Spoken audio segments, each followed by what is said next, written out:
We in the G5 Hive, buzzing loud, we thrive. Underdogs rising up, taking shots, we alive. From the mountains to the coast, we gon' bring that fire. In the heart of college football, we the ones they admire. Yo, it's game day, stadium packed, feel that rush. From Boise to App State, man, we never hush. Rocking the colors, yeah, we bleed that pride. Cinderella stories, watch our dreams collide. Late nights, bright lights, we grind every play. Underrated talent, we gon' make them say, who's that team when we come to town? Representing for the schools that wear the crown. We in the G5 Hive, buzzing loud, we thrive. Underdogs rising up, taking shots, we alive. From the mountains to the coast, we gon' bring that fire. In the heart of college football, we the ones they admire.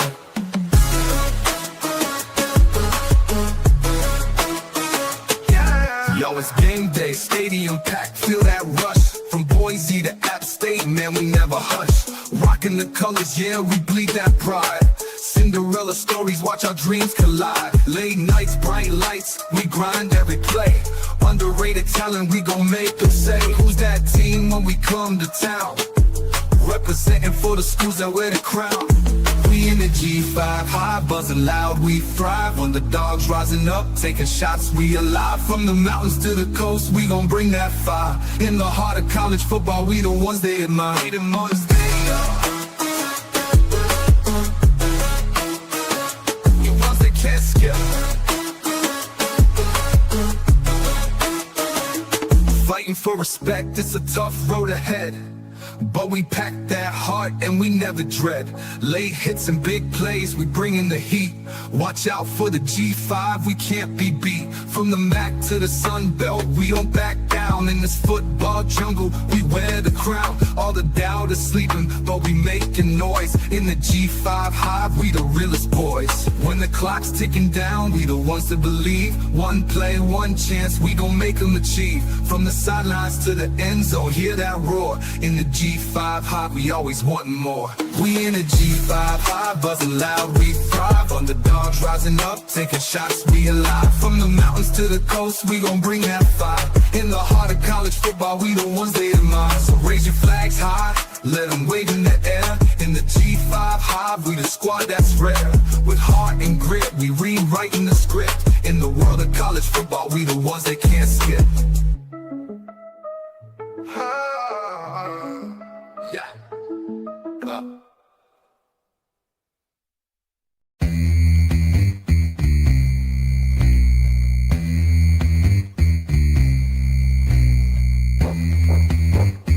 Here's Navarro on the run. Navarro's going to keep it. Navarro for 6! Touchdown, Bobcat! I feel I had a hard time staying in my own lane. Oh my goodness! Red Murdoch! Pick 6! Harvath inside the 30 to 20. Blake Harvath will score! And Mendoza takes a big hit. He never saw it coming. Trey White got in there. There's his man, Rucker. And nobody's going to catch him. Goodbye. Intercepted. Tyree Skipper. Touchdown. Telly again, why not? A step forward and make it 2 for Telly. Quarterback keeper. Showing off the speed. Steps on the gas. Untouched. The G5 Hive. All G5, all the time.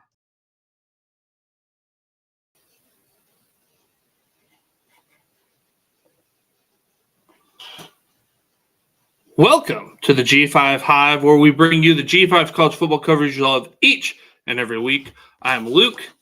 No Justice today, as he had some surgery today. So it is just me, solo.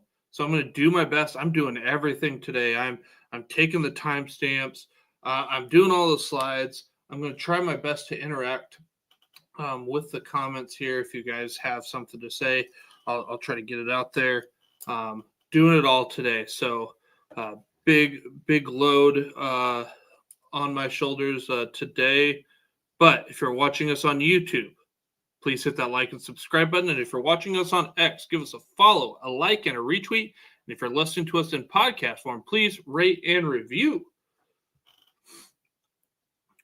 Tonight, we will bring you up to speed on the news around the G5. Not a lot, but there is some to touch on. We're going to review what went down in Week 12 and set you guys up for success with our Week 13 previews.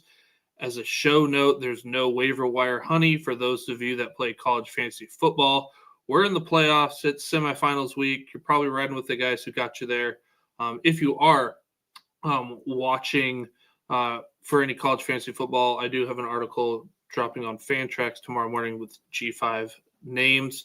If our 2020 players, they're not going to be in the show this week, maybe next week or the week after. However, we will tweet out the graphics and the info for our offensive players of the offensive players up through week 12 on Tuesday, and then our defensive players up through week 12 on Wednesday. Looks like we've got a new fan, our new listener, maybe New Mexico fan, Lobo fan here in Badway official. Not sure if I got that right, but again, no Justice today, just me here today. So as I try to collect some timestamps, I don't know how long this one will go, maybe a little bit shorter since it's only my thoughts and opinions and no Justice. But let's Badway. Gotcha, Badway official. Let's get started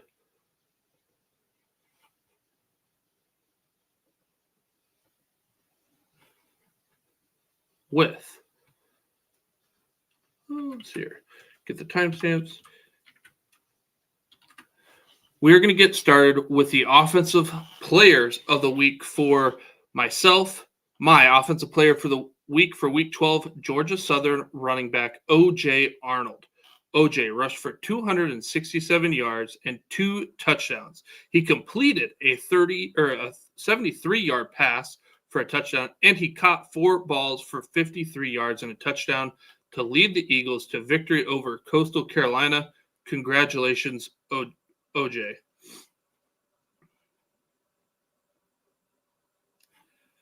Justice's defensive player of the week for week 12, Missouri State edge DJ Wesolak.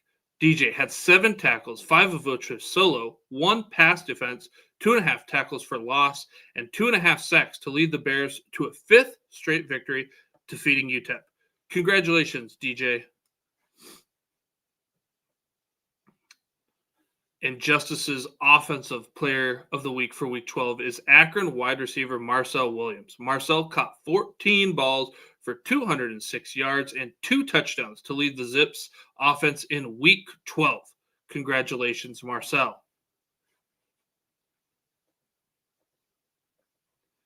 And my defensive player of the week for week 12, Jacksonville State safety Caleb Nix. Caleb's had 11 tackles, 8 of which were solo, and 2 interceptions to lead the Gamecocks to victory over Kennesaw State.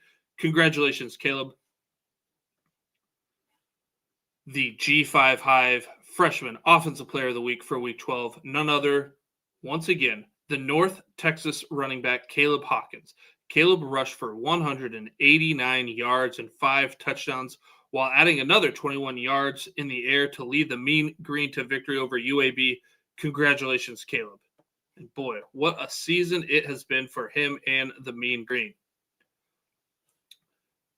The G5 Hive defensive player of the week for week 12, Florida International safety Josiah McGrew. Josiah had 10 tackles, all solo, 1 pass defense, and an interception to lead the Panthers to victory over Liberty. Congratulations, Josiah.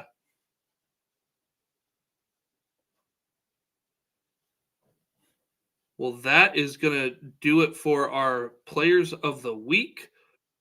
Let's get into our news and notes, what the Swarm needs to know. So we had Miami of Ohio quarterback DeQuan Finn is no longer with the team. He said he's going to start prepping for the NFL draft. That means Henry Henson is the starter moving forward. Injury news. Blake Horvath had a right leg, I guess I would say a lower body injury looked to be the right leg, kind of like a hammy issue in the third quarter. He would return to the game, but not be able to finish the game, something to monitor going forward. Liam Sarka at the end of the first half looked like a hand or shoulder injury by how he was holding it. TV broadcast said it was a hand injury, so I'm going to guess it's probably a wrist. Got hurt there in the end of the first half and did not play in the second half. Coastal Carolina quarterback Samari Collier, he grabbed his right knee with about 2 minutes left in the first quarter after being tackled from behind on a long run. Looked like he hit that turf pretty hard. We'll see if he is out there this week, but something to monitor. There's no Braylon Braxton for Southern Miss, which was kind of a surprise given the fact that he did hurt his right knee at midfield 2 weeks ago, but he was able to come back in. But maybe it was after the Troy loss on Thursday, maybe Southern Miss decided, you know what, we're just going to hold Braylon out for another week. And then Middle Tennessee, no Nicholas Fadiato, no Jaquil Middlebrook, no Najee Cox. Roman Gagliano got the start at quarterback, and he looked pretty darn good in his start. New Mexico State running back Kadarius Callaway was injured against Tennessee. San Diego State wide receiver Jordan Napier, he left the game in the first half with a lower left leg injury. He was later seen with a brace on his leg, which is not a great sign.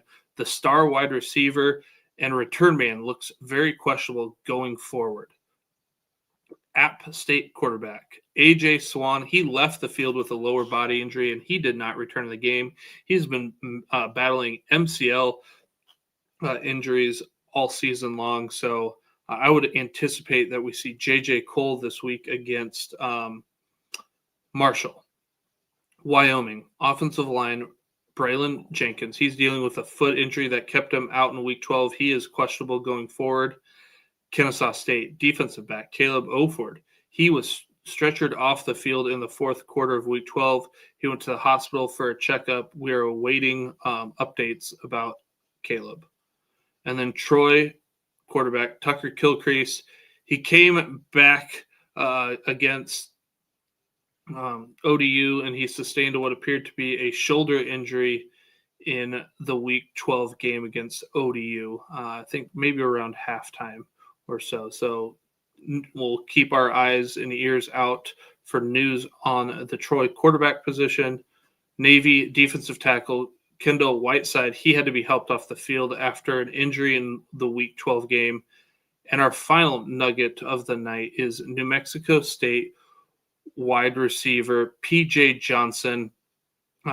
He is said to have been injured in the Week 12 game against Tennessee. There's no exact word on the severity at this point.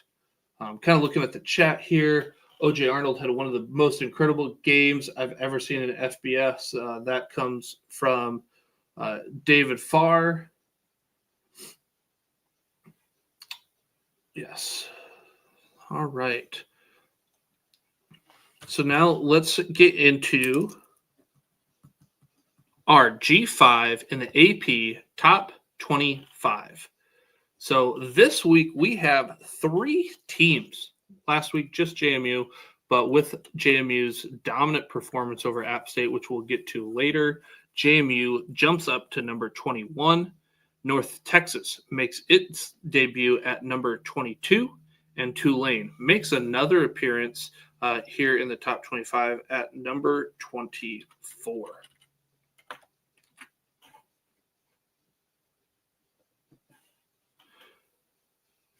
Others receiving votes, we had Navy at 26 coming in with 61 votes.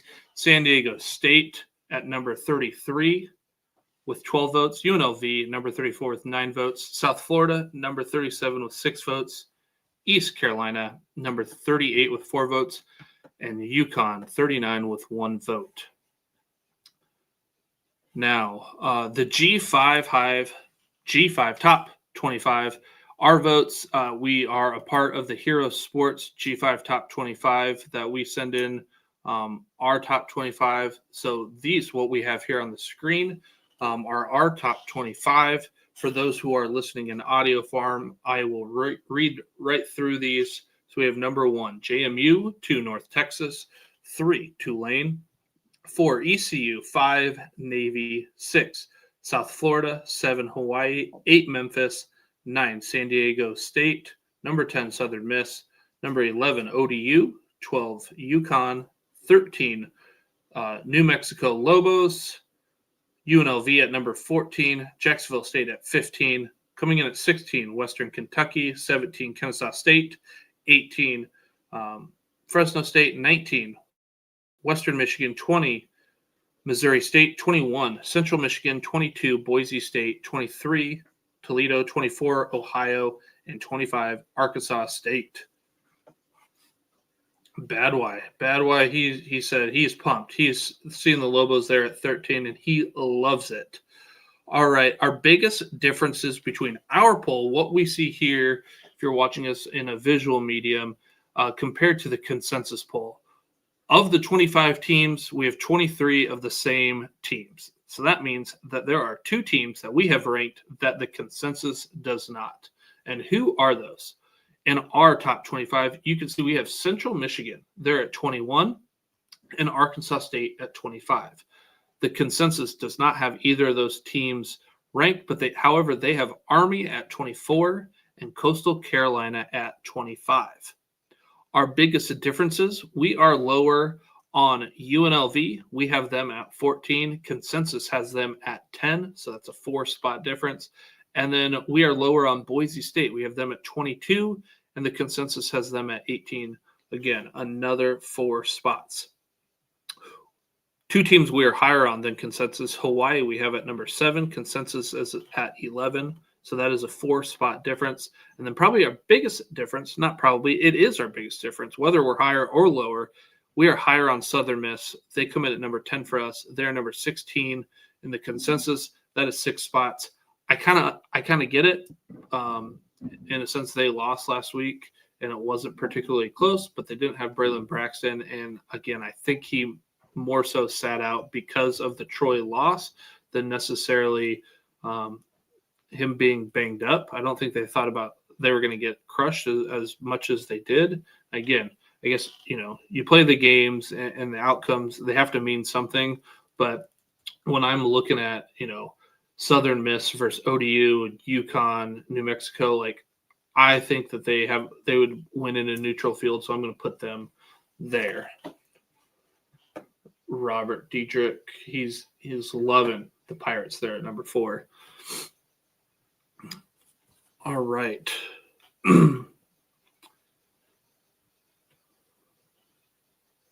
Well, let's move on over. We'll hold off there. We are going to get into our Week 12 previews. And like always, we are going to start in the Pac-12 and UConn. When we do our Week 12 games in review, we've got the Oregon State versus Tulsa. That's going to get covered in our American review. And then Louisiana Tech at Washington State. That's going to get covered here soon in our Conference USA. So as we look into Week 13 for the Pac-12, they have a Saturday game of Washington State at number 21 James Madison. We will get that covered in the Sun Belt. As for UConn in our Week 12 in review, Air Force versus UConn will be covered in our Mountain West review. I do want to mention that UConn is bowl eligible. And then our Week 13 preview for UConn, they have Florida Atlantic. So they will be covered in our American Week 13 preview. So let's get right into things here with our Conference USA Week 12 games in review. And we've got UTEP at Missouri State. It was 24-17 Missouri State at the half, and a big third quarter from UTEP saw the Miners tie the game up at 24, which included a blocked punt for a touchdown. Missouri State would have 0 yards of total offense in the quarter, But in the fourth quarter, it was all Jacob Clark. He was 8 of 10 for 93 yards and 2 touchdowns when the Bears needed it the most. Missouri State wins 38-24. Shamari Lawrence also had 11 carries for 40 yards during that same 2-drive stretch, and Missouri State is now riding a 5-game winning streak. David Farr says Jacob Clark is a great QB. He's been great this year, and obviously years previous, but with Missouri State making that jump up, he has definitely showed out, and I think really performed more. He's outperformed what I thought, especially with I'm trying to remember the tight end that left. I think he ended up going to Wisconsin, but he's been great. Love Jacob Clark so far this year, and yeah. Moving on to our next game, we have Middle Tennessee at Western Kentucky. The future looks bright with Roman Gagliano under center for Middle Tennessee. He and the Blue Raiders went blow for blow with the Hilltoppers. Let's jump right into the fourth, where Parker Hughes had just picked off Rodney Tisdale Jr. on a 2nd and goal attempt from the Middle Tennessee 7. He ran it back 62 yards to the Western Kentucky 32, where the Blue Raiders would settle for 3. The score's now 28-26 in favor of the Hilltoppers. Western would respond, however, with a touchdown to go up 9 with 5:45 left in the game. On the next possession, Middle Tennessee would punt, and Lavelle Wright would break off a 37-yard touchdown for a 42-26 lead with 1:50 left in the game, and Western Kentucky wins by that same score. New Mexico State at number 21 Tennessee. In our G5 versus P4 matchup, New Mexico held their ground in the first half. The score was 21-3. The defense had forced 2 interceptions. However, the third quarters, where it would kind of just be the demise of the Aggies, as Tennessee would start the third quarter with a touchdown drive, followed by a turnover on downs for the Aggies, and then another Tennessee touchdown, and then a pick 6 for the Vols would make it 42-3 Tennessee, and they win by the final of 42-9. Liberty, Florida International. Let's jump right into the fourth quarter, and FIU has just hit a 40-yard field goal to go up 6 with a little bit over 13 minutes left. Liberty would throw an interception. However, FIU would go 3 and out and give the ball right back to Liberty.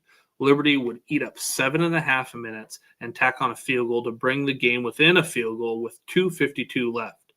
Liberty elects to punt it deep. After 2 negative play, it sets FIU up for 3rd and 15 at their own 25, and Joe Pazensky found JoJo Stone for a 26-yard to pick up the big first down later. With about 30 seconds to go in the fourth, it was 4th and 1 on Liberty's 40. FIU elects to go for it, and Keon Owens gets stuffed by Liberty to take over on downs with 27 seconds left. So Liberty's down 3, 27 seconds left. After 2 Ethan Vasco incompletions, he finds Dante Lee for 29 yards to set up a Jay Billingsley 48-yard field goal, which he hits. Now we have some extra football in overtime. FIU would get the ball first. They would score a touchdown. Liberty on 3rd and 5 from the FIU 7 would get sacked by Keegan Davis. Now on 4th and 6, Ethan Vasco would be picked off by Mr. Clark, and FIU wins 34-27 in overtime. Delaware for Sam Houston. Delaware is looking to become bowl eligible. Quotations, first year in. Don't know with all the teams that are going to be bowl eligible if they would actually get an invite or not. But this game started off slow as both teams struggled to move the ball in the first quarter until Delaware's last drive in the first, which was an 88-yard touchdown drive. The game would be tied at 10 at the half. 13 Sam Houston points and 2 Delaware touchdowns, or 2 Delaware turnovers highlighted the third quarter, and it was 23-10 Sam Houston heading into the fourth quarter. In the fourth, Sam Houston would tack on another field goal to make it 26-10. Then Delaware seemed to wake up as it went 75 yards in 3 minutes and 11 seconds for a touchdown, and then Sam Houston would miss a 40-yard field goal, and Delaware would cash that in on their next drive for a touchdown to cut the lead within 3 with 2:36 left. Delaware would recover an onside kick and set Nate Reed up for a 36-yard field goal to send this one to overtime. As a reminder, last week, Reed hit a 51-yard field goal against Louisiana Tech for the 25-24 win. This week, however, on that 36-yard field goal, he misses it. And Sam Houston wins their second game in a row. Landon Coco Brown was big for Sam Houston as he had 10 carries for 109 yards and 2 touchdowns. Kennesaw State. Oh, David, I want to capture this before we move on. We're still talking about Delaware and Sam Houston. Really bad loss for Delaware, but good for Sam Houston. Could not agree more. Like I said, you got Oregon State 2 weeks ago, Delaware this week. Yeah, great win for the Bearcats. Kennesaw State at Jacksonville State. A pivotal moment in the game was in the second quarter. Jacksonville State had just scored a touchdown to go up 14-10. On Kennesaw State's next possession, Amari Odom would be intercepted by my defensive player of the week, Caleb Nix, and he would run it back 26 yards to set the Gamecocks up on their own 36-yard line with just 39 seconds left. They bring in Gavin Wimsatt to throw it deep. He's able to get it about to the 10-yard line where it bounced off an Owls defender right into the hands of DeAndre Johnson, who would take it in, 62-yard touchdown pass at the end of the first half. So that's a big swing as it's now 22-10 Jacksonville State. Like I said, Kennesaw State was going in. Could have been 17-14, could have been 14-13 going into halftime. Instead, that Caleb Nix interception with that Gavin Wimsatt I don't know if I want to call it ping pong ball or pinball is kind of what I want to call it, getting in that touchdown 22-10. After Amari Odom threw his third interception of the night, he would be replaced by Dexter Williams, who has now comes in. He's down 32-13 with about 10 and a half minutes left. He would lead the Owls on 2 touchdown drives to cut the lead to 32-26. Jacksonville State would get the ball with 3:22 left, up 3. Their first offensive play was a 40-yard Caden Creel run, and then they would eat up time, and Kennesaw State would be forced to use their timeouts, and they end up kicking a 27-yard field goal to go up 35-26, and they win by that final. Super fun game to watch. Kennesaw State's really good too, just mistake prone. Yeah, I tell you, David, that obviously Amari Odom has had some turnover issues, but he's dynamic. He's fun to watch. I'm excited to see him grow there at Kennesaw State. All right, let's get into our next game, and that is Louisiana Tech. Let's hear it. That is Louisiana Tech at Washington State. Louisiana Tech is looking to become bowl eligible. Evan Bullock would get the start for Louisiana Tech, and he would throw for 36 yards on the day. Woof. It was 14-13 in favor of Washington State at the half. The third quarter, it was a rock fight as there were 2 total first downs made and a combined 34 total yards. Washington State would start the fourth with a Zeve Eckhouse touchdown run, be his second on the ground, and Washington State would be up 21-3. Washington State would force an interception, and Washington State would go on a 12-play, 70-yard drive that ate up 7 minutes and 39 seconds. Kirby Voorhees would run it in from 19 yards out, and with 1:12 left in the game, Washington State was up 28-3, and that's what they would win it by. Let's see here. I'm going to get my ESPN up so I can take a look at what Week 13 has in store for Conference USA. But before we get to Week 13, I want to talk about our bowl-eligible teams. No new teams this week. We still have Western Kentucky, Kennesaw State. Technically, we have Missouri State and Jacksonville State. Getting into our Week 13 previews, we've got Delaware at Wake Forest, 12 p.m. Eastern in our G5 versus P4 matchup. Wake Forest is favored by 17.5, over/under set at 52.5. I think that is a large number for Wake Forest, especially with I get it was a long time ago, but I think it was like 9-6 final against Kennesaw State. I get Delaware hasn't been great as of late, probably the last 2 or 3 weeks, but I think that is a large number. I'll take Delaware in the points in this one. Missouri State at Kennesaw State, 2 p.m. Eastern. Kennesaw State favored by 6.5 points, over/under set at 57.5. I think I'm going to avoid this game. Missouri State playing well, won 5 in a row. They have to go on the road. Kennesaw State, they have a lot of potential. They just, as David mentioned, they're just turnover prone. So if Kennesaw State can take care of the ball, I like them. Missouri State, I think, has the better quarterback in terms of just protecting the ball right now. So if I had to pick something, I'm going to take Missouri State in the points. But this is, I think, just a fun game to watch. 2 7-3 teams here, 2 bowl-eligible teams going up against each other.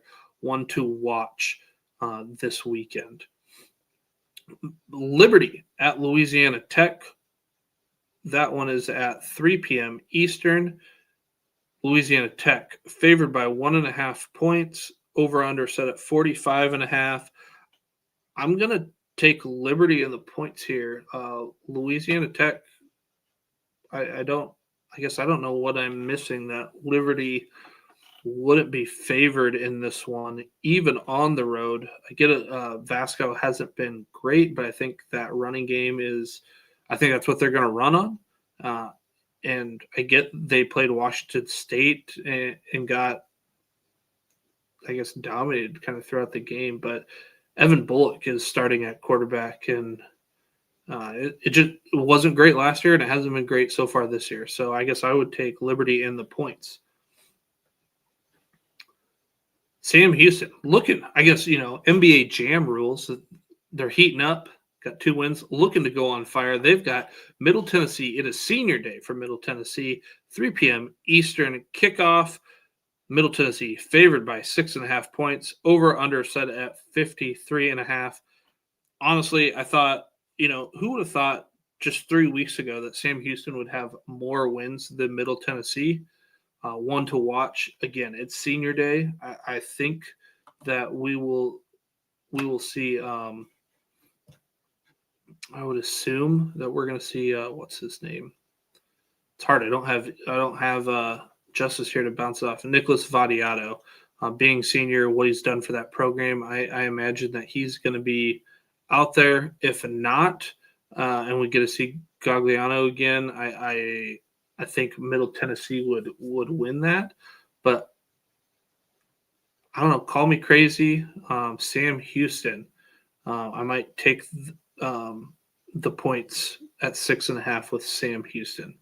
But if Jaquil Middlebrook is back, I would like to see that they would use him a lot more. If he's back, I do like Middle Tennessee. I guess I'm just wiffle waffling. I'm not giving you one or the other. I just watch this game. Even though it's got interesting storylines here, even though they're combined 3 wins. Next.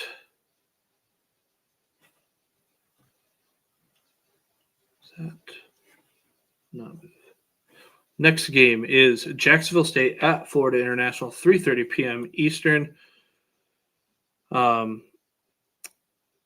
This one, FIU is favored by 1.5 points, over under set at 55.5. This is actually interesting. I get that Jacksonville State's on the road, but they've been running the ball so well.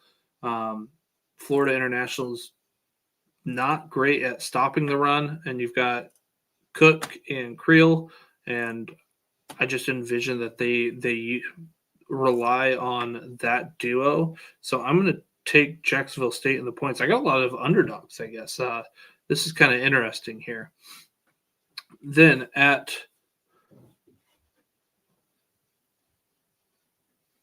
we've got Western Kentucky at LSU. That is at 7:45 p.m. Eastern in a G5 versus P4 matchup. LSU favored by 23.5, over under set at 50.5. LSU has not been great. I like Western Kentucky in the points. That's a big number. We'll see what that looks like. It's going to be hard in Death Valley at night, but LSU is kind of look like a shell of themselves. And I must have missed the slide. I'm going to check. Yes, I have missed the slide. So one that I want to talk about here is New Mexico State at UTEP. That is at 3 p.m. And UTEP favored by 3.5 points, over under set at 45.5 points. And I think I will lay the points with UTEP in this one. UTEP looking to get their third win. New Mexico State looking to get their fourth win. New Mexico State needs to win out to become bowl eligible. But I think UTEP at home is going to be a tough one there. So let's get the slides back and let's talk about the American. Our Week 12 in review, we've got UTSA at Charlotte. UTSA was up 7-0 at the half, but held Charlotte to 67 total yards of compared to UTSA's 260. UTSA just had problems with execution. They had 5 possessions, 3 of which were an interception. One, UTSA was at the Charlotte 6. They had a missed field goal. They had turnover on downs when they were at the Charlotte 35. Execution in the third, just failure to do that continued for UTSA as they had 3 possessions. It was a missed field goal. It was a touchdown and a fumble. UTSA wins 28-7, but honestly, I don't know if you can say that a win is disappointing because a win is a win. But this was, I think, a disappointing win for UTSA and just kind of their struggles that they've had with turnovers on the year. Number 25, South Florida at Navy. This one was a fun one. Let's jump right to the end of the third, and it's 4th and 3 for Navy while they're up 24-16. They run a flea flicker and get a pass interference call. This drive would end in 3 points to extend Navy's lead to 11, 27-16. Later in the fourth quarter, Brown would pass out wide to the running back Davenport, who would then throw it to Kroger, their freshman, for a touchdown. Then Gramatica misses his first PAT of the year, and USF is down 4 with 6:14. Braxton Woodson, David just talked about it. He says banger. Woodson was awesome. Absolutely. He was huge. He had a 64-yard touchdown run to go up 11 with 3:59 left. South Florida would strike quickly with a 41-yard passing touchdown from Brown to Rubin. I think Stanford transferred. They would convert the 2-point conversion, cut the lead to 3 with 1:55 left. They would do an onside kick, but Navy would recover. And then Woodson gets pushed to a first down. I think he was like 4 yards short or something. And that offensive line, it was like the tush push, but like just, I don't know, maybe not even the tush push, but like the Matt Leinart push from Reggie Bush. Like everyone was pushing Woodson. I thought they were going to call it dead at one point, and they just like let it kept going. It makes South Florida burn more timeouts. They burn the clock, and on 4th and 11, Woodson throws it. He runs back, throws it high, throws it out of bounds just to burn more time. However, the ball would land with 1 second left. UCF would throw it and start their laterals, but Navy holds on for a huge 41-38 win.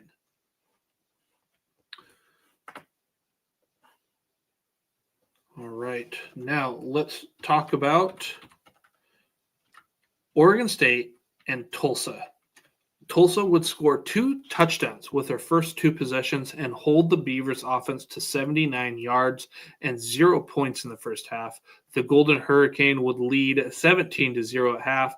I think I took Tulsa on the points last week. Just as I would not be surprised if Tulsa just flat out wins this.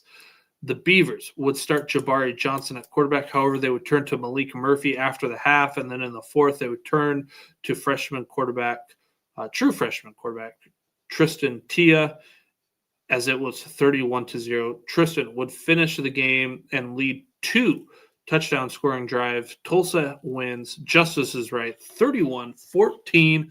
Dominic Richardson set a career high in rushing yards with 166 rushing yards. And then Brody Foley had a big game. 7 receptions for 95 yards, 2 touchdowns, and a 5-yard touchdown run. North Texas at UAB. North Texas would score on 5 of their 6 possessions in the first half, and the defense would create 4 turnovers, 1 interception, 1 fumble, and 2 turnover on downs. North Texas was up comfortably at the half, 31-7. North Texas would score on 3 of their 4 possessions in the second half and just cruise to a 53-24 win. Caleb Hawkins set a North Texas record with 5 rushing touchdowns. And as the G5 Hive freshman, our offensive freshman of the week, he had 189 yards on 27 attempts. Just kind of a game note here. Jalen Kitna, who hasn't started the last 3 weeks, I believe, got the start for UAB in this one. Let's move over to another fun game. Memphis at East Carolina. ECU would be up 7-0 after the first. Following a Lewis to Adcock touchdown in the fourth, Memphis's next drive would see Sutton Smith take it 84 yards to the house on his second carry of the game, and it would be 17-10 Memphis at the half. The Pirates forced a 3-and-out and then scored on their first drive of the half by way of Caden Hauser on the ground. The teams would trade touchdowns, and it was 24-24 after 3. With about 6 minutes to go in the game, Memphis would have a 4th and 1 on the ECU 17, and Frank Peasant would be stopped, and ECU forces a big turnover on downs. However, Hauser would later be sacked. He would fumble the ball. Memphis would get a field goal out of it. ECU would get the ball down 3 with 2:29 left. Hauser would hand the ball off once and go a perfect 5 of 5, including a 31-yard touchdown pass to Peyton Mangrum to give the Pirates a 31-27 lead with 1:08 left, and the Pirates win by that score, 31-27, and that place was rocking. That was a fun game to watch. Florida Atlantic at Tulane. Tulane got on the board first thanks to an Easton Messer muffed punt, and it would be Tulane 7-3 after 1. The momentum of this game swung around the 2-minute timeout as FAU was down 21-10. It was 4th and goal on the Tulane 1. FAU's looking to make it 21-17, but Veldkamp would be stuffed for no gain. FAU moved the ball well in the first half. It was 307 yards to 252. So FAU had more yards in the first half than Tulane. In the second half, FAU hung around, but after they intercepted Retlaff, they would turn the ball over on downs. Tulane would march the ball 51 yards down the field for a touchdown, end up going up 28-10. However, FAU did not give up. They did score a touchdown, but Tulane would respond with a touchdown of their own to go back up 19 with 4:30 left, and Tulane would go on to win this one 35-24. I do want to give kudos to the FAU players. They definitely did not give up in this one. Bowl eligible teams. There are no new teams to add this week. We continue to have 6 here. We got Tulane, Memphis, North Texas, ECU, Navy, and USF. Let's move to our Week 13 previews. In our Saturday games, we've got Tulsa at Army, 12 p.m. Eastern. Army favored by 8.5 points. Over under set at 46.5 points. I think I'm going. Tulsa's been playing pretty good as of late, but being at Army and just the way Army plays, they're going to limit your possessions, which is the opposite of what Tulsa does. If they turn the ball over at all, Army's going to just control this ball. I think I'm going to lay the points with Army at 8.5, but I do not love that. I might actually just take the under 46.5. And then we've got a G5 versus P4 game. Charlotte at number 4, Georgia, 12:45 p.m. Eastern. Georgia favored by 44.5. Over under set 54.5.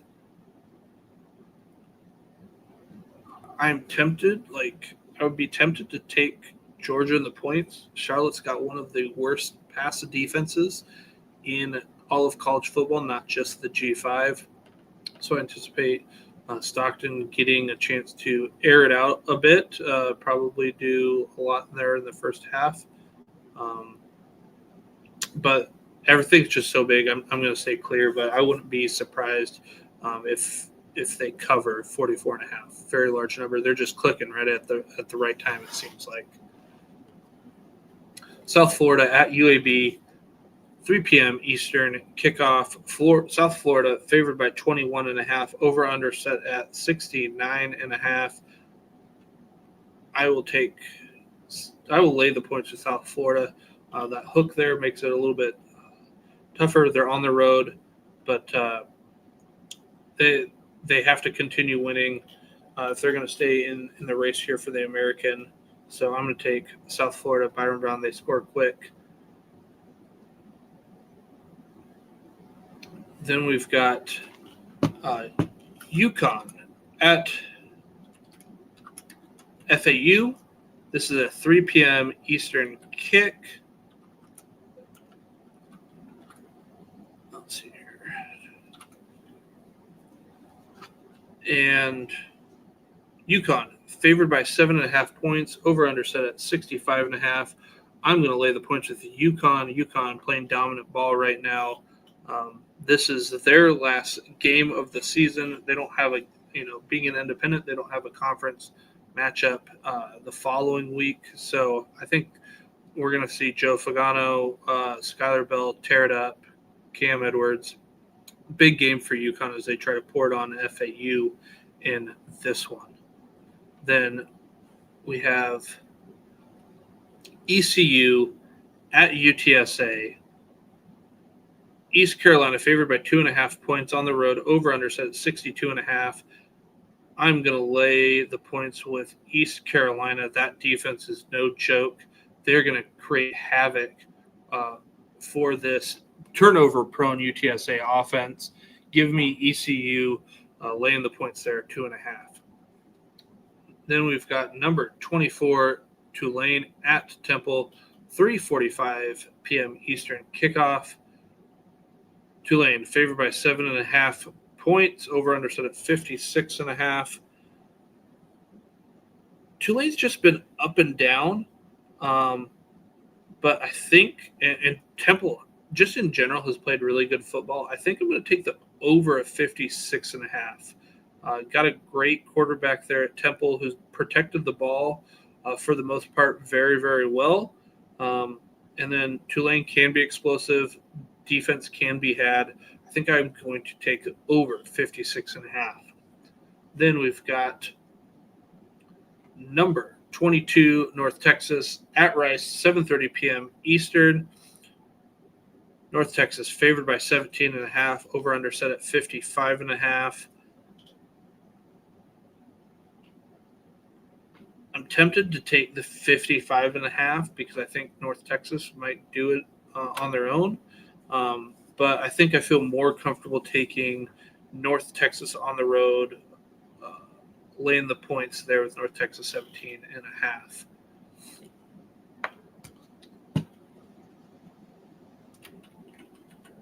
All right, checking out the comments. Don't see anything new, so let's move on over to our Sun Belt Conference and our Week 12 in review. We have our Thursday game. We have Troy versus Old Dominion. SportsCenter was live from ODU campus from 2 to 3 p.m. Justice was on camera with his signs multiple times, so if you got a chance to check that out on our X page. The campus was electric. He says there's lots of excitement for SportsCenter and the game. Goose Crowder would make his return. However, Tucker Kilcrease would start.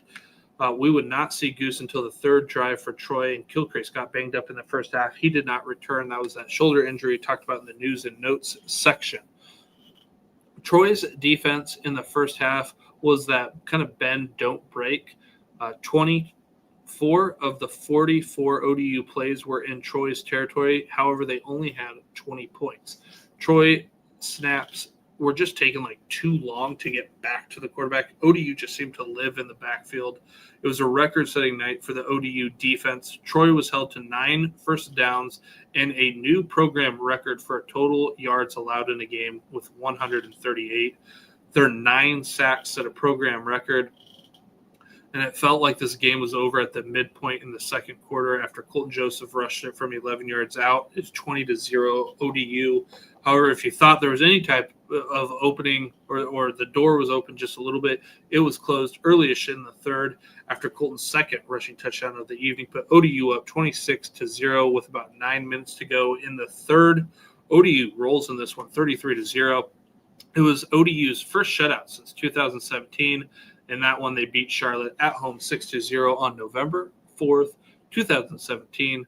This ended Troy's 154-game shutout streak, and ODU becomes the first Sun Belt team to ever shut out Troy in a conference game.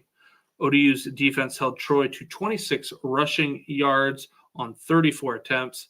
This ODU defense was lights out. Coming into the season, we thought it was one of the best linebacking cores in the nation. Definitely a talented defense, and they put it all together this week. This marks the first time ODU has reached 7 wins since 2016. And now let's move over to our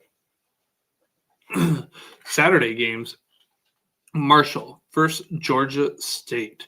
Jordan Simmons would take it 92 yards to the house to put the Panthers up 7-0 early on. TJ Finley would be intercepted later in the first by Jadarius Green McKnight, and Marshall would turn that into 7 points to tie things up at 7. In the second quarter, Carlos Del Rio Wilson would throw for a second touchdown or would throw for 2 touchdowns, and Georgia State would tack on 3 points as it was 21-10 after the first half. Georgia State would score on a Finley to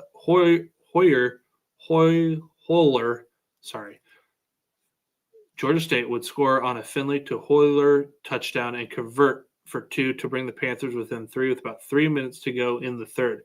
However, a Marshall field goal and then another Carlos Del Rio Wilson touchdown pass would make it 30-18 with about 7 minutes to go. On Georgia State's next possession, Finley would run around. He would lose 8 yards and the ball as Marshall recovers the ball and would win this one by a final 30-18. Let's move on over to this one. We won't spend a whole bunch of time. App State at number 20 for James Madison. From the second to third quarters, JMU scored on 5 of their 6 possessions to make it 37-0 after 3. This JMU defense is for real. They held App State scoreless until the 10:48 mark in the fourth quarter. App State only had 24 yards of total offense before that scoring drive that ended with 3 points at that 10:48 mark in the fourth quarter. That's unbelievable. They had 42 yards on that drive, and at that point, it was 44-3 in favor of JMU. JMU rolls in this one 58-10. JMU has now won 8 straight. South Alabama at UL Monroe. In the first quarter, Bishop Davenport fumble that was recovered by Noah Flemings, ran it back 42 yards for a touchdown. South Alabama is down 14-0 early on. At the half, it was 14-7 in favor of UL Monroe, and South Alabama would score 3 touchdowns with their first 3 possessions of the second half to take a 26-14 lead. Aiden Armenta would throw an INT, and South Alabama would proceed to eat up some clock as they had a 12-play, 43-yard drive that ended with a punt. However, it took up 7 minutes and 36 seconds off the clock. South Alabama would come back to win this one after spotting UL Monroe 14 points as they scored 26 unanswered and win this one 26-14 for the final.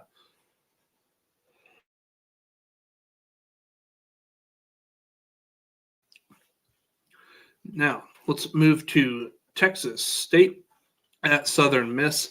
This one, final, did not see this one coming. No Braylon Braxton in this one, so Landry Lady would get the start, but Southern Miss defense had no answer for Texas State's offense as they scored on 5 of their 6 possessions and would take a 27-0 lead into the half. Southern Miss would get a touchdown towards the end of the third, but Texas State would respond with a touchdown of their own and then intercept Landry on 3rd and 4 on the Texas State 6, and Christopher Jones would run it back 100 yards for a pick 6. It's now 41-7. Texas State ends up winning this one by the final of 41-14. Texas State just dominated on the ground with 257 yards on the ground.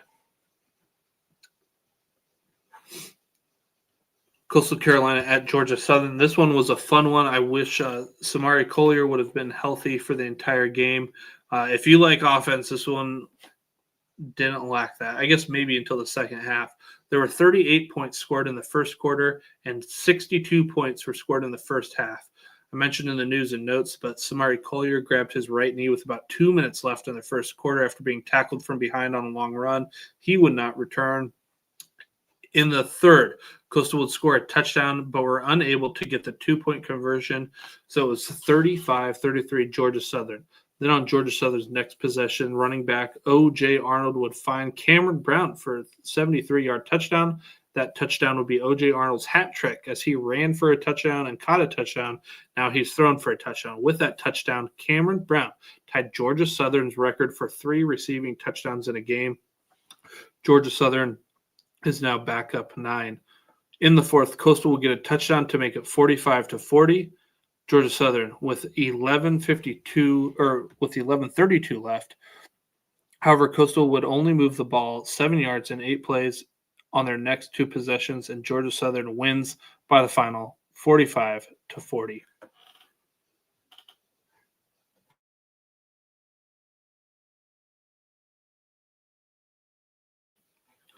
Bowl eligible teams. There are no new teams to add this week.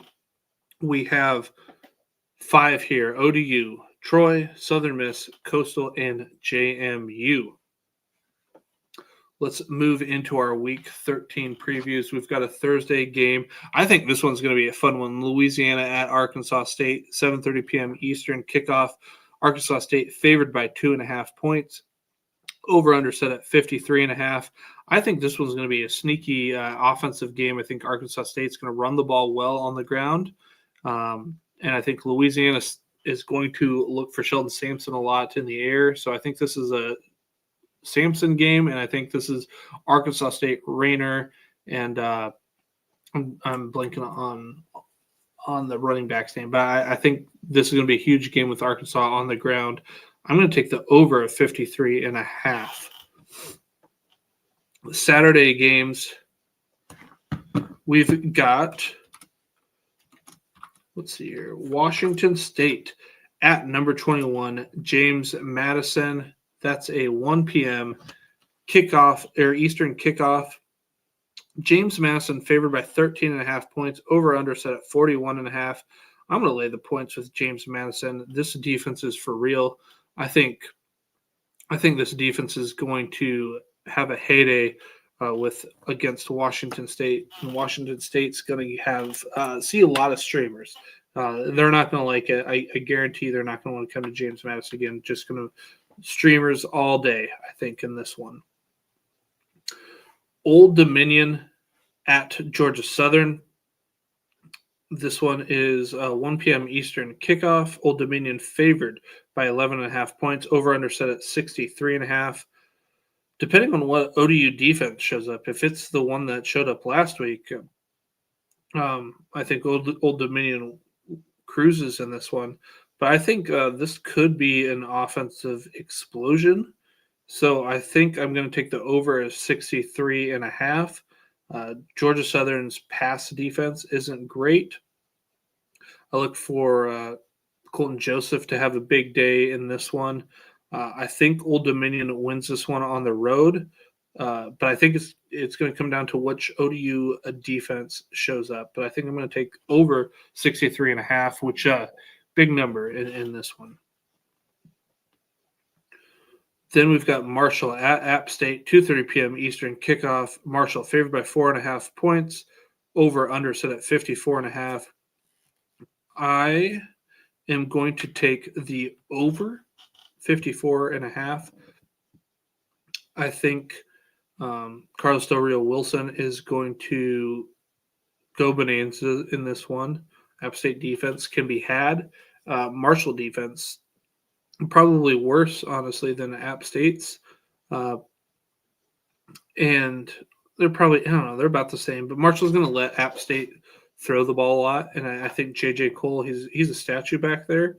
So, I mean, he's going to throw it when he's back there. But Marshall lets you just kind of pick him apart through the air. So I think I'm going to take the over 54.5 or 4.5 points. In this one, I think J.J. Cole, he probably throws for over 300, probably has 2 touchdowns via the air. And then Carlos Del Rio Wilson, he's going to probably run for close to 100 yards and throw for 250 in this one.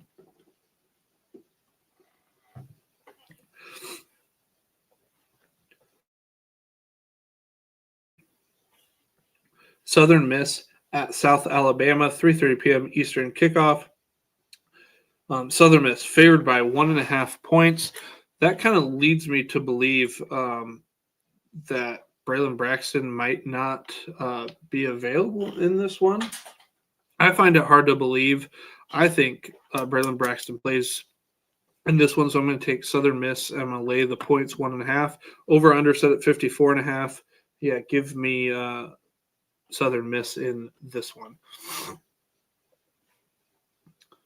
Georgia State at Troy.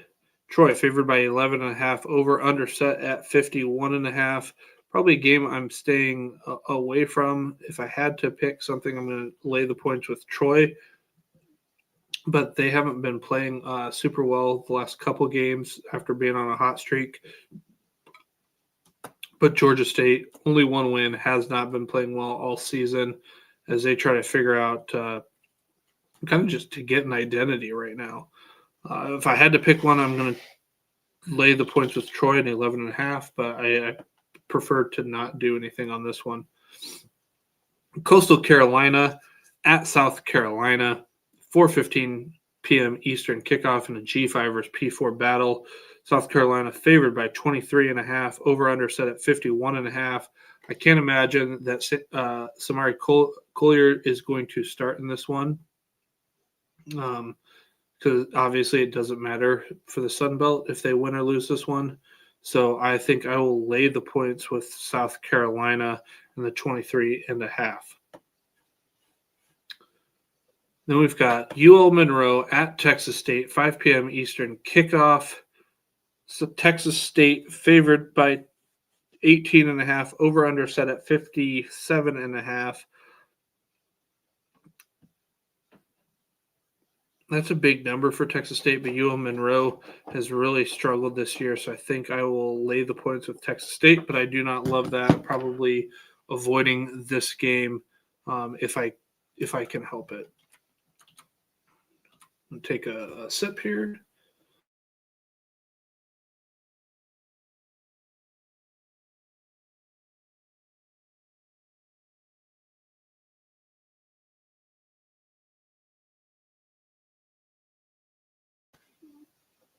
All right, let's move on to the Mountain West Conference and our Week 12 in review. And we got to start off right away with Air Force versus UConn. UConn had trouble stopping this fullback dive all day as Owen Allen rushed for 22 times for 122 yards. Other than that, Air Force's offense kind of sputtered once Sarka went out with that hand injury. After a 4th and goal from the UConn 3, Air Force would get stuffed on that one, and they would have 176 yards of total offense in 4 drives with Sarka, and they would have 170 yards with 5 drives without Sarka. While the score was close after 3 quarters, it was 16-10 UConn. UConn was kind of just in complete control in this one. I think it really hurt when Air Force had to settle for 3 after a 6-minute drive. The field goal would cut UConn's lead to that 16-10, but UConn would get 3 points of their own in the 4th quarter after about a 6-minute drive. The 9-point lead with 14-20 seemed kind of insurmountable given that Sarko was out. UConn wins 26-16. U.S. government comes back out of a shutdown, and you know what Air Force does is they pick off Joe Fagano for the first time this season. No other team can say that, but Air Force does. Joe Fagano just been crushing it this season. All right, Timothy, let's get to it. He wants to know, how did New Mexico win this game? Let's look at it. This was a snooze fest in the first half. Colorado State had 91 total yards. New Mexico had 195 yards, mainly from 2 drives. It was 10-0 at the half in favor of the Lobos. There would be 7 turnovers in the second half and 1 turnover on downs. Following a Scontre Humphreys fumble at the New Mexico 7, Colorado State would get a Rocky Beers 3-yard touchdown reception to cut the lead to 3. After New Mexico struggled to move the ball, they would punt it back to Colorado State, who would get 3 points, tie the game at 10. New Mexico would fumble again, but Colorado State would give it right back with an INT, and Austin Brawley would take it back 57 yards to set up New Mexico at Colorado State's 21-yard line. That was Brawley's second pick of the day, and it was a big one. New Mexico would score a touchdown to make it 17-10, and Colorado State would be intercepted on the very next drive, and New Mexico converted that into 3 points and are now up 20-10 with about 8.5 to go. On Colorado State's next drive, Darius Curry would find running back Lloyd Avant for a 4-yard touchdown to cut the lead to 3 with about 5 minutes to go. And then New Mexico would go on a long drive, eat up some clock. They had a 4th and 3 from the Colorado State 12, and they decided to put it in the hands of the players. 1 first down is going to end the game. A field goal would have made the Colorado State need a touchdown with under 30 seconds left. I mean, personally, that's probably what I'm doing. But anyways, defense, I mean, like I said, it's kind of been a rock fight. A lot of turnovers. Are they going to go the distance if they don't get it? They go for it. Jack Lane gets sacked. Colorado State takes over on their own 19-yard line. They have about 19 seconds left, but they're not able to move it down the field. New Mexico wins 20-17. Now, another game that did not have on my bingo card with this score, San Jose State at Nevada. Just no words for this one. In the first quarter, Nevada would intercept Walker Eget, take it to the house. In the very next San Jose State drive, Radcliffe would fumble. Nevada would turn that into another 7 points. In the second, Eget would get intercepted. And Nevada would get down to 13, would go down to 13, and they would score on the very next play to go up 28-0. Nevada's defense came to play as they would force 5 turnovers and 1 turnover on downs in the game. They held this explosive passing attack in check for 270 yards, and they created 4 interceptions. Nevada rolls in this one, 55-10. Nevada wins its first conference games in, wait for it, 749 days. Wow. Now, let's get to Utah State at UNLV. Utah State's looking to go bowling in this one. And this was a back-and-forth contest, and honestly a lot lower of a score than I thought it would be coming into it, as it was 17-16 UNLV heading into the fourth quarter. UNLV would tack on a field goal to go up 4, and after both teams traded 3-and-outs, Utah State would score on a long Bryson Barnes touchdown run from 58 yards out to make it 23-20 Utah State with about 7 minutes to go. UNLV would respond with a field goal to tie things up with 2:18 left. Barnes would lead the Aggies down the field to set up Tanner Rinker for a game winner from 44 yards out. However, he misses it. We have extra football. Both teams would miss field goals in overtime, and in the second overtime, Utah State would get the ball first. They would get 3 points, and then on UNLV's first touch of the second overtime, Caden McGee would run it in from 25 yards out to propel UNLV to a 29-26 victory, and Utah State's going to have to wait another week to become bowl eligible. Boise State at San Diego State. First quarter featured 2 Boise State first downs, 7 punts, and 50 yards of combined offense. In the second quarter, we got some scoring as we saw 3 rushing touchdowns. Jaden Denegal would run in 2, and Dylan Riley would add another. In the third, we had a replay of the first quarter, but just more first downs, but 4 punts in the quarter and no points. San Diego State would kick a field goal to increase their lead to 10. It's now 17-7 with about 11 minutes to go. Boise would try a 41-yard field goal with 1:25 left. They would miss it. San Diego State wins this one by the final 17-7. Jaden Denegal was 6 of 10 for 17 yards. However, I did mention he ran in those 2 there in the second quarter. San Diego State just rides Lucky Sutton on this one. He had 25 rushing attempts for 150 yards. Wyoming at Fresno State. Fresno State's defense was the story of this game. They held Wyoming to 184 yards of total offense, and Wyoming was only 3 of 15 on third and distance. Wyoming would not cross 100 total yards until the 14:30 mark of the fourth quarter, when Samuel Harris broke one off for 35 yards. Fresno State controlled this game as they had the ball for 45 of the 60 minutes. The score was closer than it really was for Fresno State, but once they scored a touchdown early in the fourth quarter that put them up 17-3, that was game over. Fresno State rolls in this one 24-3.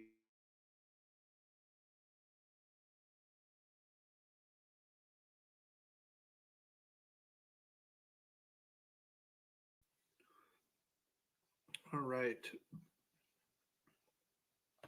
Bowl eligible teams. No new teams to add this week, but there are 6 bowl eligible teams, which ties the American for the most in the G5. We've got Boise State, New Mexico, Hawaii, UNLV, Fresno, and San Diego State. Looking at the chat here.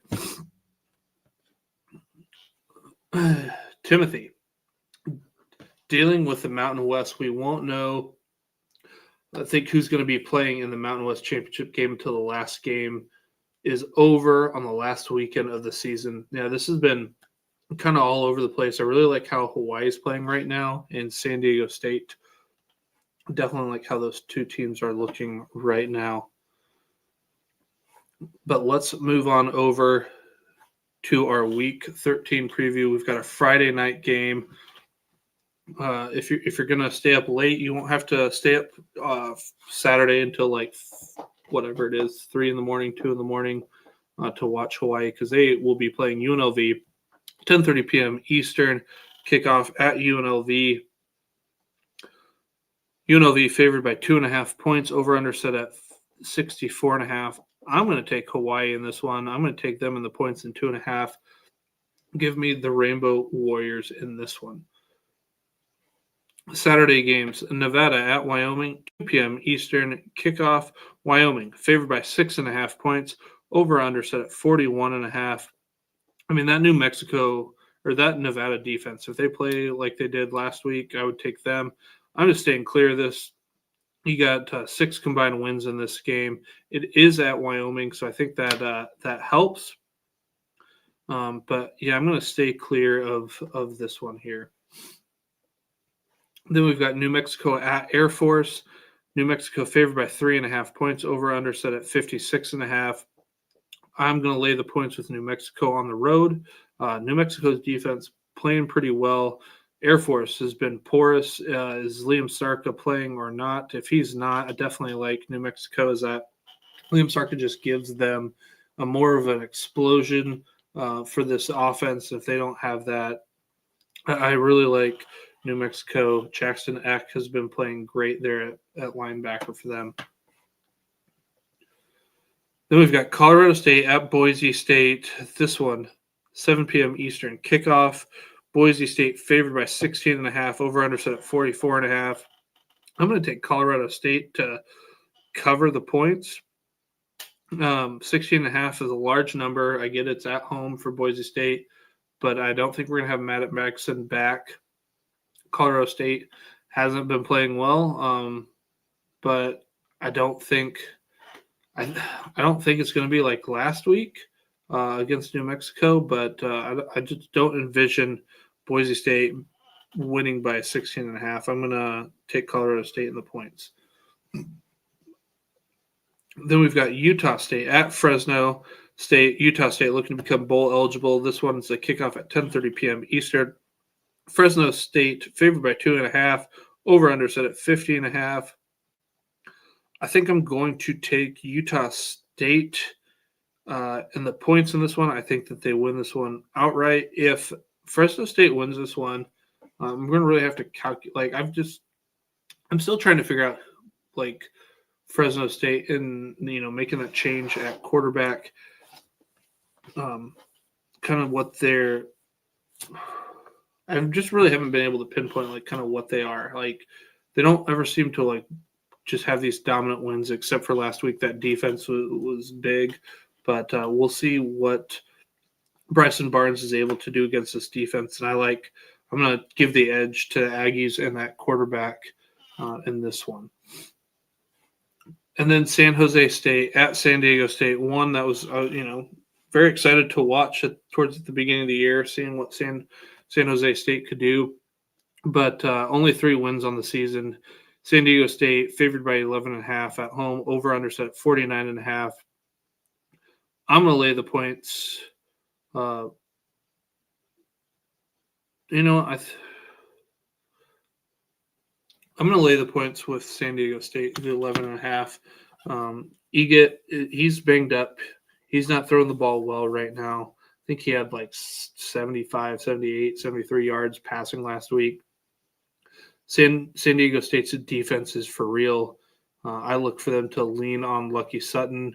If you missed earlier the news and notes, Napier, kick returner, stud wide receiver for them.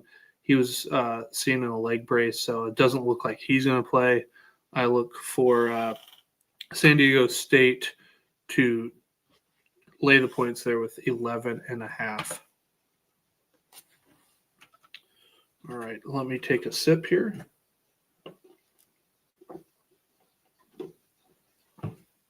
This is like a marathon doing all this here. And we are getting there. We are now talking about the MAC. We're going to look at our Week 12 in review. This is a battle for teams to become bowl eligible here. Tuesday games. Kent State at Akron. This was a great game as both teams traded scores and leads throughout. A key moment happened in the third when Ben Finley underthrew a wide receiver or didn't see Terrell Miller or both. The INT would lead to a Kent State touchdown, and just 3 plays later, the Golden Flashes would increase their 21-17 lead to now 28-17. After another score with about 1 minute into the fourth, Kent State leads 35-17, and it felt like this was over. However, an Akron touchdown, a rugby-style onside kick recovery, and a field goal would bring the Zips within 8. On Kent State's next possession, Drew DeShields would fumble when he took off, and Akron would recover it at their own 42. Later in that drive, Ben Finley would find Israel Polk for a 13-yard touchdown and Marcel Williams on a 2-point conversion to tie the game at 35. We have OT. Kent State would get the ball first, and on their first play, Drew would find Banks for a 25-yard touchdown. Akron's turn, and Ben Finley would throw 2 incompletions on 3rd and 4th and 4. Kent State wins the wagon wheel. Akron wide receiver and Justice's offensive player of the week, Marcel Williams, 14 for 206 and 2. Kent State quarterback Drew DeShields, 17 of 25, 317 in the air, 5 touchdowns, no interceptions. Good game there by Kent State. And like I said, Kent State wins in overtime, 42-35. Ohio at Western Michigan. Western Michigan looking to go bowling in this one. Stop me if you've heard this. Parker Navarro threw an interception. It was early, but they were driving. Tate Hollick took it away. He nearly had another one later in the game. This interception, I feel like, really set the tone for the game. In the first 3rd down conversion happened at the 7:37 mark of the 3rd quarter. Both teams really struggled on 3rd and distance.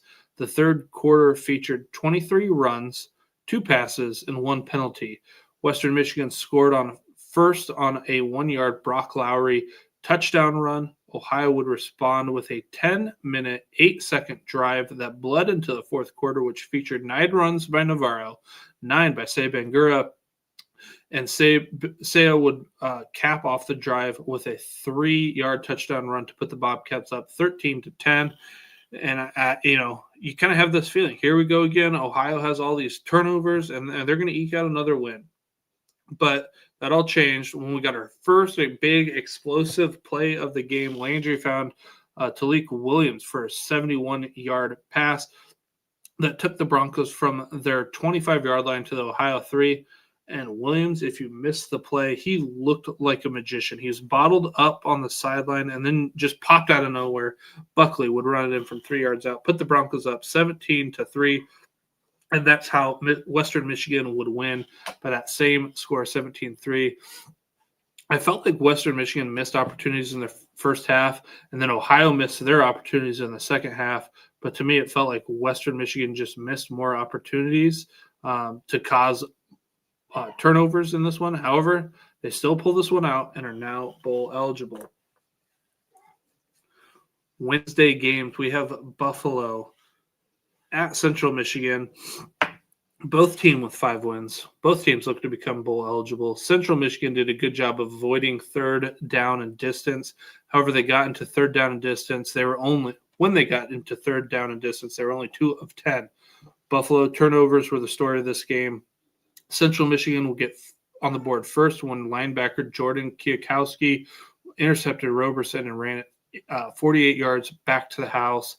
And then in the 4th, Central Michigan linebacker Dakota Cron recovered a strip sack for an 85-yard touchdown.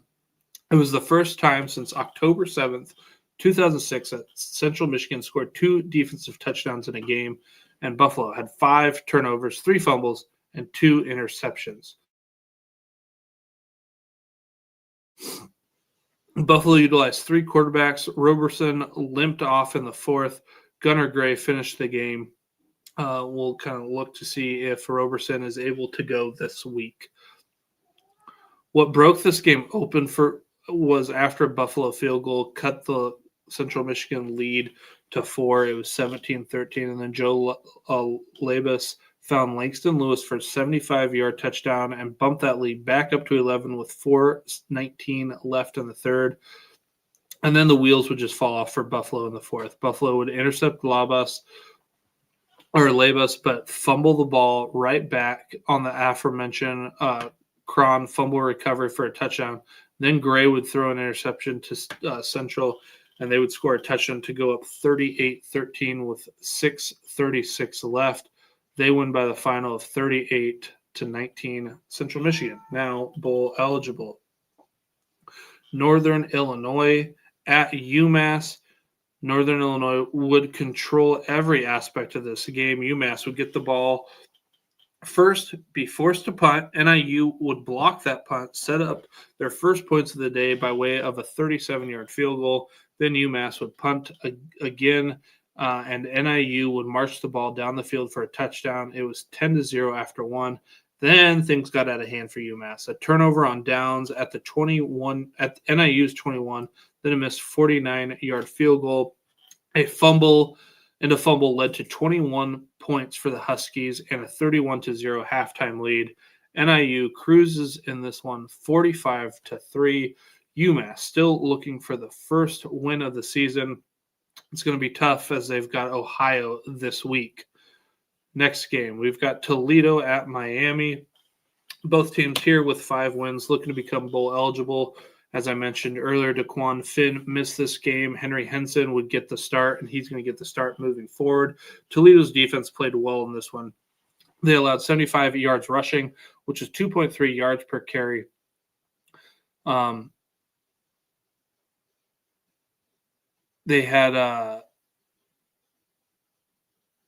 allowed 11 completions on 38 attempts for 47 yards.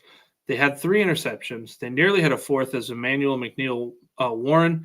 Interception was overturned to an incomplete pass. The defense had 6 sacks. They stopped Miami on 4 fourth downs, one of which was on Miami's first possession as Toledo stopped them at the Toledo 33. Gleason threw 2 interceptions on Toledo's first 2 drives of the game. First was on a 3rd and goal from the 8. The other was 1st and 10 from the Miami 36. It was 0-0 after 1, but Toledo would wake up in the second as the defense had another 4th down stop on a 4th and 1 at the Miami 46-yard line. Then Toledo would turn that into 7 points. Toledo would win this one 24-3 on the back of this dominant defense. Like I said, allowing 75 yards rushing, 147 through the air, had 3 interceptions, 6 sacks, 4 4th down stops. Huge play to help the Toledo Rockets become bowl eligible. Let me take a sip.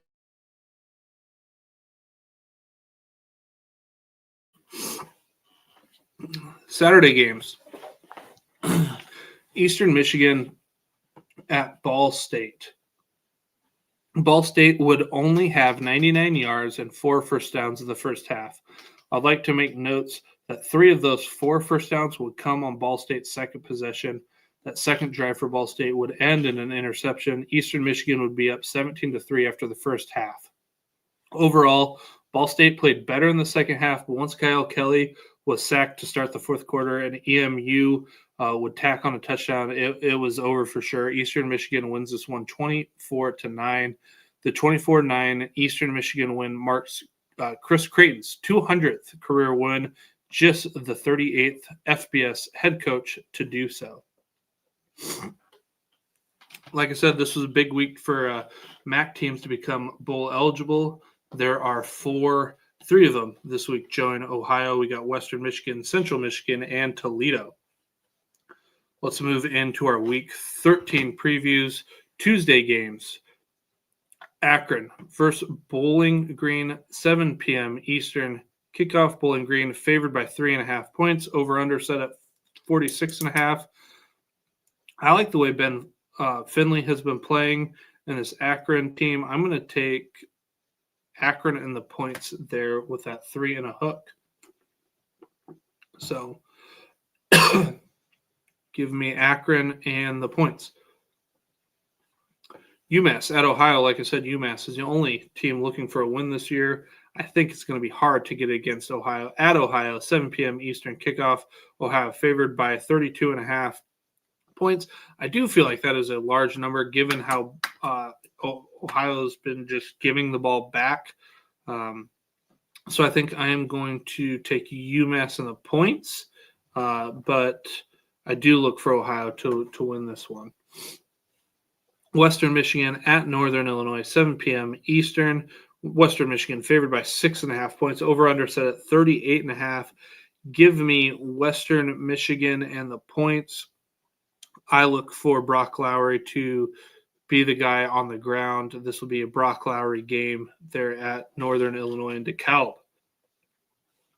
Wednesday games, we got Miami at Buffalo, 7 p.m. Eastern kickoff. Miami favored by 1.5 points. Over-under set at 39.5 points. That kind of tells me maybe Roberson's not playing. That means Al-Jay Henderson's going to have to be everything there for Buffalo. I look for Miami to win this one on the road. Give me, I'm going to lay the points there, 1.5 with Miami. Central Michigan at Kent State, 7 p.m. Eastern kickoff. Central Michigan favored by 9.5 points. Over-under set at 47.5. I think I'm going to take Kent State in the points. However, I think Central Michigan wins this one on the road. Kent State been playing well. Central Michigan been having problems moving the ball on offense. Defense has been playing pretty well. So I'm going to take Kent State and the points. Saturday game, only one Saturday game here in the MAC. We've got Ball State at Toledo, 2 p.m. Eastern kickoff. Toledo favored by 27.5 points. Over-under set at 47.5. I'm just going to stay clear of this. Who knows what kind of Tucker Gleason game we have. I guess if I had to pick one, you got to make me pick one. I'm going to say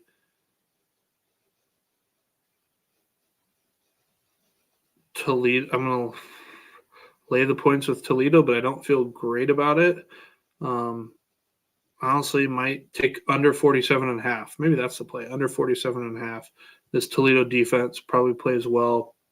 And then just run the ball there for Toledo.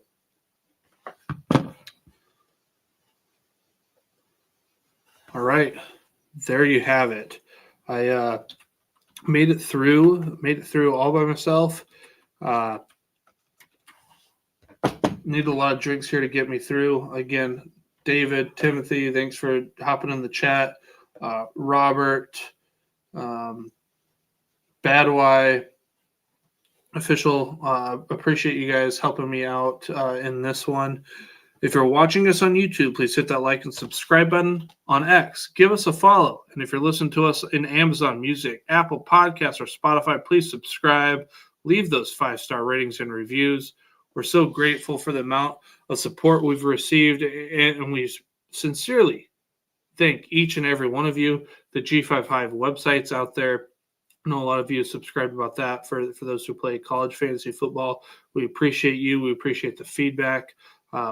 Again, word of mouth is the best way to help us grow. Retweet our stuff, like our stuff. Those 5-star reviews, they all help. Like, subscribe. Be sure to join us next week as we discuss what happened in Week 13. We look forward to what's coming in Week 14. And as always, bring you up to date with the latest news and happenings in the world of G5 college football. Until the next time, we are the G5 Hive.